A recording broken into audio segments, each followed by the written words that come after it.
ka kayo masyadong praning na praning kay Inday. Ito, isang balita pa kay Inday Sara. O ayan, hindi daw dumalo sa Inatong TV5 na to, tanga rin eh. TV5, tanga kayo. Di ba sinabi na nga ni Inday, hindi siya aatin sa hearing na dahil sinabi niya na yung reason niya? Di ba sinabi niya na nga yung reason niya na wala nang sense para dumating ako sa sa pagdinig ng OVP budget kasi nga kung isiro nila. Sila naman may kapangyarihan dyan. Itong TV5 na to parang may mga amnesia din eh. Paulit-ulit. Sige na nga, balita natin to. Na naman si Vice President Sara Duterte sa pagdinig sana ng panukalang budget ng Office of the Vice President sa plenaryo kanina. Pati ang ibang kinatawan ng kanyang opisina, hindi rin sumipot kaya may ultimatum na ang Kamara. Nasa frontline ng balitang yan si Marian Enriquez. Sara Duterte! Sinalubong ng mga rallyista ang ulisa ng pagharap ni Vice President Sara Duterte sa budget deliberation ng Office of the Vice President. Ang tindi, no? Puta yung mga aktivista. Yung mga aktivista, si Inday Sara yung no? Si Inday Sara yung binabanatan. Tangina, no? Hindi na yung presidente, vice president na yung binabanatan.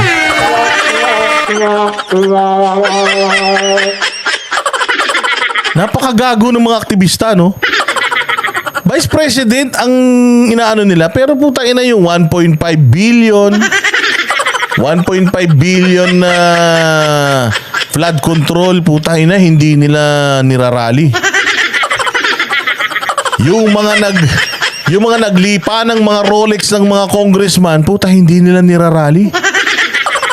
Ang nirarally nila yung kulang-kulang 70 million na disallowance, no? Yung halos wala pang 100 milyon yata o mga 100 milyon na merong notice of disallowance na hindi pa naman dinideklara ng COA na ninakaw yung pera na yun, bagkus inaantay nga nila yung sagot ng OVP tungkol doon sa tungkol doon sa disallowance notice na yun. Tayo nang pinuputok ng butsi nila yung 100 milyon. Pero yung 1.5 billion per day na flood control project, puta hindi nila inano. Hindi nila isinisigaw.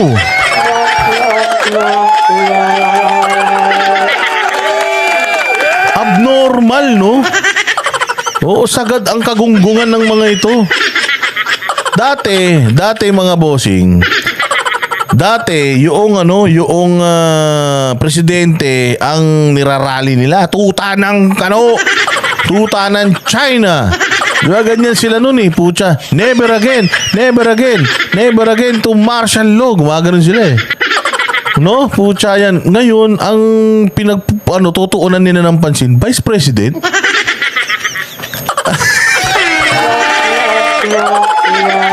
Gago. Ang daming concert. Pucha na yan, kaliwat kanan, ganito ganyan, mga congressman, ang dadami ng mga kayamanan. Pucha, hindi yun ang sinisigaw nila. Ang sinisigaw nila, impeach Sara. Para saan? Dahil dun sa confidential fund. Confidential fund na pucha. Ibang klase, no? Ibang klase mga aktivista talaga ngayon. Puta, alam mo talaga na kargado eh. Kaya wala na talaga. Wala nang maniniwala talaga eh. Wala nang maniniwala talaga dito sa mga aktivistang mga ulaga na ito eh. Dahil sa Kamara kanina, panawagan nila, i-impeach na ang bise. Pero sa loob ng batasan, unang sasalang dapat sa plenaryo kanina ang pondo ng OVP. Pero gaya ng ikalawang pagdinig ng House Committee on Appropriations kamakailan, no-show na naman si VP Sara at ang ibang opisyal ng kanyang opisina. Kaya si Minority Leader Nonoy Libanan, dismayado, lalo't wala naman daw pinadalang written authorization at explanation ang dismayado. Gago, dismayado rin kami sa inyo. Ang ina nyo, hindi pa ba malinaw kay Inday Sara yung sinabi ni Inday Sara na ayaw na nga niya umaten, kung gusto nyo, i-zero nyo na. Para tapos ang usapan. Oo, si Inday Sara na bahalang magsweldo sa mga tao niya o kaya isara niya na yung opisina niya. Siniro niyo naman. Ganun lang yun.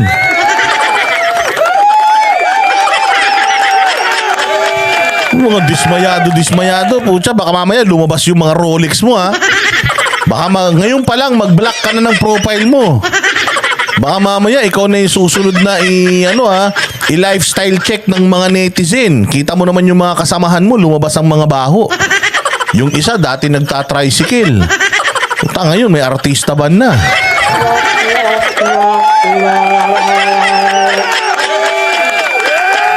Oo, sabi nga ni Diego Latigo, wala na yatang nagawang batas ang Congress. Puro pamumulitika na lang. Oo, walang hiya. Oo, sige nga. Absent ng Vice Presidente. Nagtatanong pa rin kami, nasaan po ang ating Vice President? Kasi kanina naka-schedule po kami sa 10 o'clock at walang magandang explanation. Anong walang magandang explanation? Pinaliwanag na nga niya.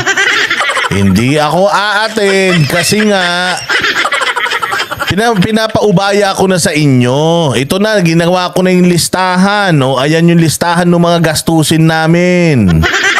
O, ayan. O, ayan na yun. Piniresenta ko na, basahin nyo. O, ngayon, kung may reklamo kayo, tanggalin nyo yung mga gusto nyo tanggalin nyo. Kung magkano ibigay nyo, kahit 10 piso, okay na yan. Tatanggapin ko na, kahit isiro nyo, bahala kayo. O ano pang hinaantay nyo? Kalinaw-linaw naman nung sinabi niya, I will not answer anymore. Question and answer and the answer and the question. O tapos na. O yan na. Basta kung gusto nyo, I leave it to the Congress. Kung bigyan nila akong budget, kung ayaw nila, bahala sila. Ganun lang yun. Sinabi niya na eh. Eh kung hindi umaaten, dahil hindi umaaten, di i-zero nyo na. Tapos ang usapan para maganda. Tapos, zero nyo. Walang hiya, oh. Sa kabuuan, 9 na ahensya ang nakalinyang Meron pa ngang interview yan eh. Imposibleng di nyo narinig yung interview. Tsaka sinabi na ni Kimbo, babawasan niya ng ilan? 70%? Oh. Di ba babawasan daw niya o di bawasan nyo na? Sinabi na ni Kimbo, babawasan nila eh. Tapos, inaantay nyo pa siya. Ano dyan? Pupunta siya, magmamakaawa siya ng pera sa inyo. Hindi nga siya ganun. Nagpunta siya dyan para sagutin sana yung mga tanong ninyo, kaya lang pinulitikan niyo siya. Nagpunta siya 1 beses, di ba? Di ba nagpunta siya 1 beses? Kinawawa kayo? Hindi niyo siya nakawawa. Kinawawa kayo. Oh, ano ibig sabihin nun? Nagawa niya na. Pumunta na siya. Tinarantado niyo siya. Ba't pa siya pupunta ulit para tarantaduhin niyo?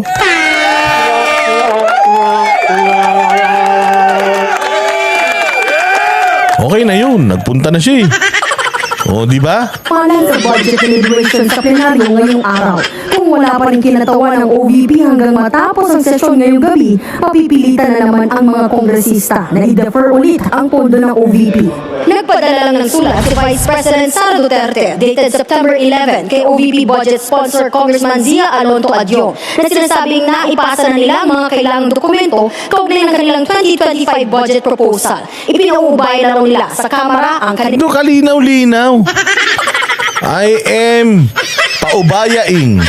Alam niyo yung kanta ni Moira na pinapaubaya? Pinapaubaya na nga sa inyo. Bahala na kayo. Sunugin nyo. I-zero nyo. I-negative nyo. Bahala kayo kung anong gawin nyo. Kayo ang may kapangyarihan. Kayang-kaya nyo na yan. Kumuha na kami ng listahan. Ito yung gastusin namin. Ayaw nyo. O bigyan nyo kung magkano. O kung wala, di wala. Tapos. Ganun lang yan.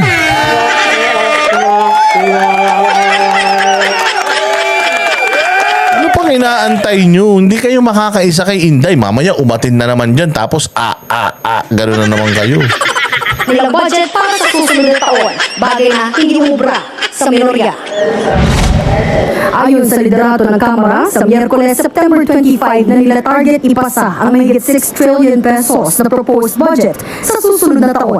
Kapag hindi pa rin nagpadala ng kinatawan ang OVP hanggang sa Miyerkules, mayorya na ang magpapasya kung magkano ang ilalaang budget sa opisina. Naman pala eh. Oh, yung mayorya na para tapos.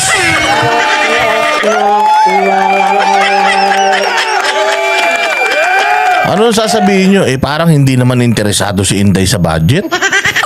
Hindi na nga siya interesado. Kaya nga pinapaubaya niya na sa'yo. Sabi nga niya, kahit i-zero nyo na yan. Para tapos ang usapan. Kayo may kapangyarihan eh. Ipakita nyo na sa taong bayan ano talagang mga ugali nyo. I-zero nyo na. Opisina ni VP Sara sa susunod na taon. Magtatandaan na una nang nagrekomenda ang House of Representatives. Ayan nakita nyo yan, di ba? Nagpunta si Inday. Tao siya na humarap sa inyo eh. Di ba? Anong ginawa nyo? Di ba sabi nga ni Marcoleta, putang ina kung ano-anong pinagtatatanong nyo eh. Meron tayong sinusunod dito na tradisyon eh, na pag Vice President, Presidente at saka Supreme Court, hindi na tumatagal ng 1 oras yan eh. Courtesy, ina-approve na natin yan. 2 pinakamataas na ano yan eh, na posisyon sa Pilipinas yan eh. Hindi na dapat ini-scrutinize yan eh. Ang liit-liit nung hinihingi, 2 billion. Flood control project ka, 1.5 billion. So yung 2 araw ng flood control project, mas madami pa sa 1 taon na hinihingi ni Inday Sara na budget ng opisina niya eh. Diba? O siya, parang pinagsama-samang mga relos nyo lang yan eh. So nagpunta siya dyan as a respect sa Congress, tapos hindi nyo siya nirespeto. Kaya aatin pa ba siya? Siyempre hindi na. Pa siya atin. Ano ba pinag-uusapan natin dito? Yung budget ko. Kaya kayo na bahala. Binigay ko yung listahan. Tanggalin nyo 50%, 10%, 20% itira nyo. 5%, okay lang yan. Gagana ako.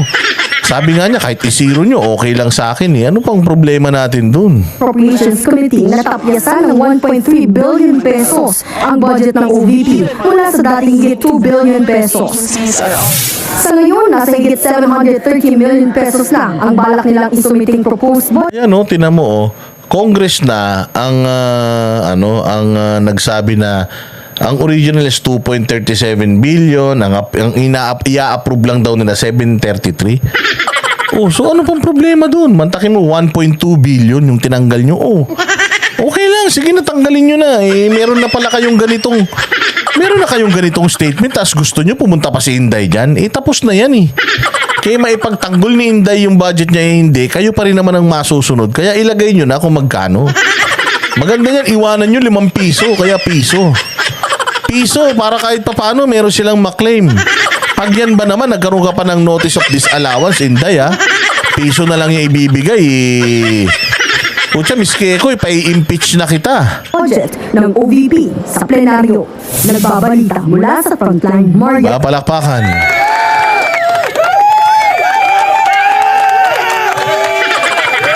Palakpakan mga bossing. Hindi ba ang galing-galing talaga ng ating kongreso. Yan ang Banateros, walang inuurungan. Pag tama palakpakan, pag mali ay babanatan. Yan ang Banateros, boses ng